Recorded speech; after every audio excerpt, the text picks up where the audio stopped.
Hello everyone, this is Gerd Auffarth from Heidelberg, and it's a pleasure for me to deliver this keynote lecture here. My topic that I've chosen is about challenges in cataract surgery. It's a pleasure to talk to my Indian colleagues here. These are my financial disclosures, which are not really related to the topic. I would like to address a couple of topics here in complicated anterior segment surgery, small pupil, iris defects, dislocated bags, secondary IOL implantation, and also cataract surgery in other challenging situations, even complex trauma. And I think we can get through this lecture in a decent time. People with posterior synechia, with iritis or other circumstances are not so rare, and they come to the clinic and you have to find a way to do it. There are a lot of surgical tools that you can use to dilate the pupil if it's kind of challenging. You can do just a simple pupil stretching, you can use iris retractors. Malyugin ring is very famous. The other devices like the RCR pupil expander, and there are a lot of Indian developments also in this context, and the eye ring, which I also like to use quite often. If we look at a case example here, for example, a uveitis patient, you can see here the synechia, pupil is not dilating. Normally what you sometimes do is give some suprarenin or something like this to dilate the pupil, and if you see it is really there synechia, then you try to loosen it first.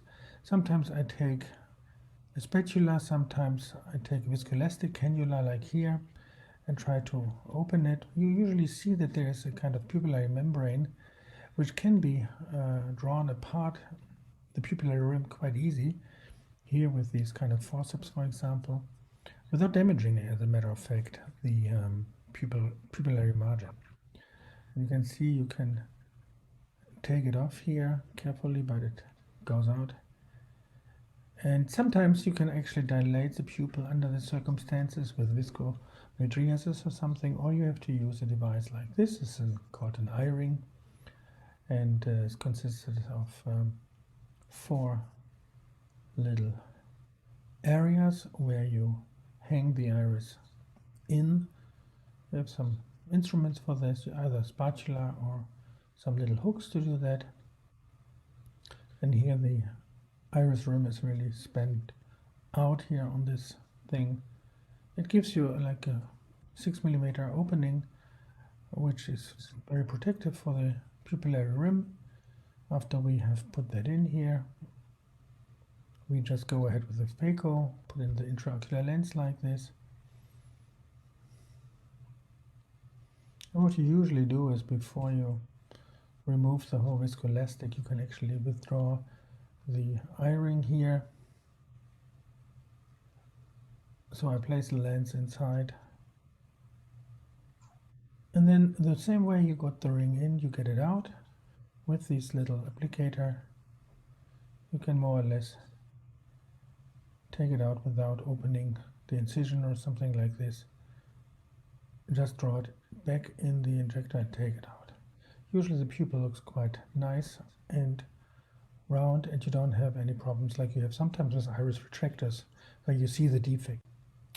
Let's go to another interesting case here. We have a patient who had several keratoplasty in his eye.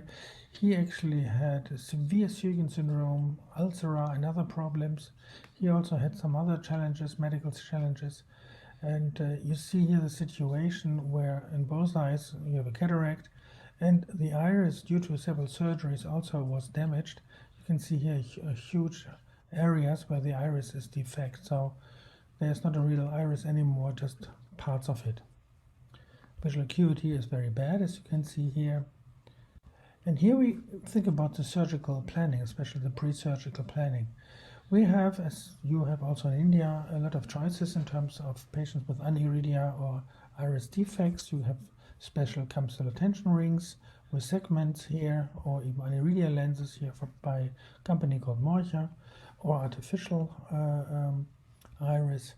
In this case, I chose actually this device here. It's a Morcha type 50F capsular ring with segments here like this.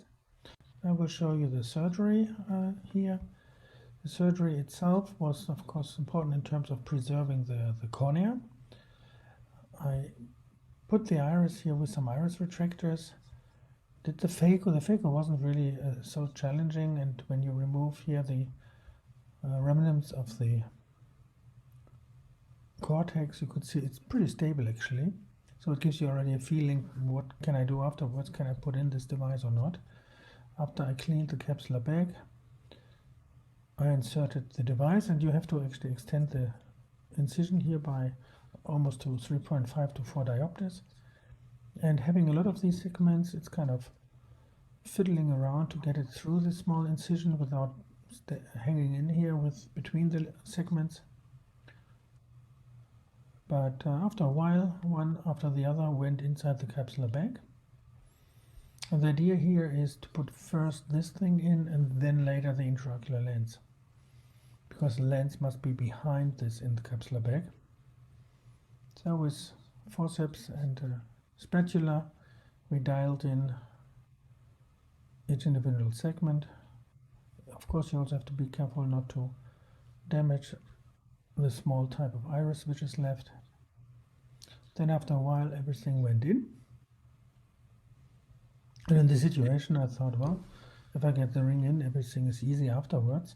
And I was thinking, what kind of lens would I put in? Would I put in a hydrophilic lens, which unfolds very fast, but which is very soft and forgiving? Or shall I use a hydrophobic lens, which opens up very slowly, so more controlled? I decided actually for a hydrophobic intraocular lens, as you will see in a second.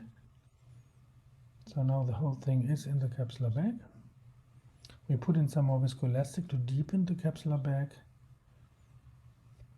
And then the lens is to be inserted here.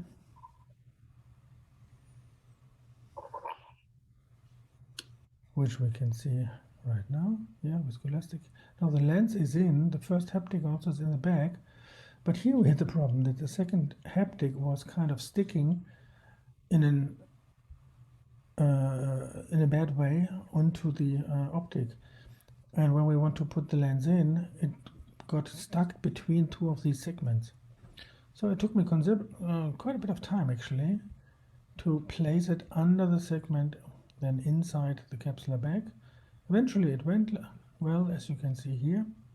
And now we have the situation that the peripheral iris is more or less fully covered and also stabilized in this situation. And we almost have like a pinhole effect here with this artificial iris ring. And the first day already the patient had uncorrected visual acuity of 0.63 decimal, and after a year I saw him lately 0.8. So very nice visual acuity outcome, zero glare and halo, which was quite nice for this patient, and he was very happy about this, and this segment was a good solution here. Here we were lucky that the capsular bag was pretty stable. What happens if this whole capsular bag and the whole segment with the capsular bag and the IOL is decentering? For example, in pseudoexfoliation eyes. We have quite a bit of those where we put actually in capsular tension ring and everything, and then after 5 or 10 years, the whole thing was just hanging on the, or lying on the anterior part of the vitreous, if there was vitreous. So we have a case like this here, and again here also you have to do some planning and put some thoughts to it. So what I usually do in this case is, before I start even, I put a trocar, so I have some more opportunities from pars plana. In this case here, I support the movement that you see here, where we dial the whole segment in the anterior chamber, like this.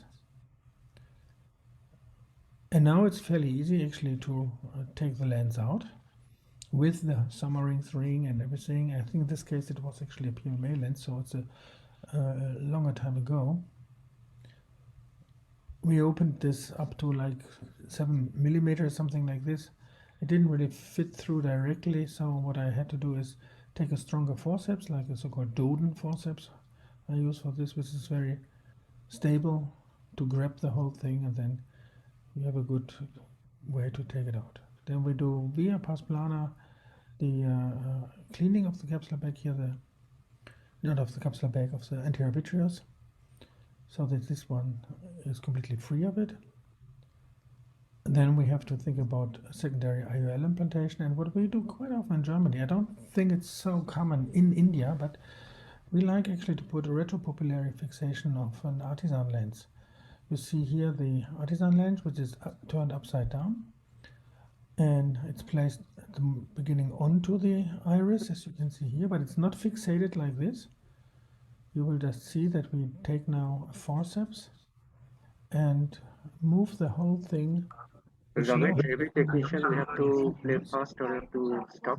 Take it here and put it behind the iris, like this. You lift it up, and this goes fair. Thank you, doctors, for your all presentations. Thank you so much for joining us.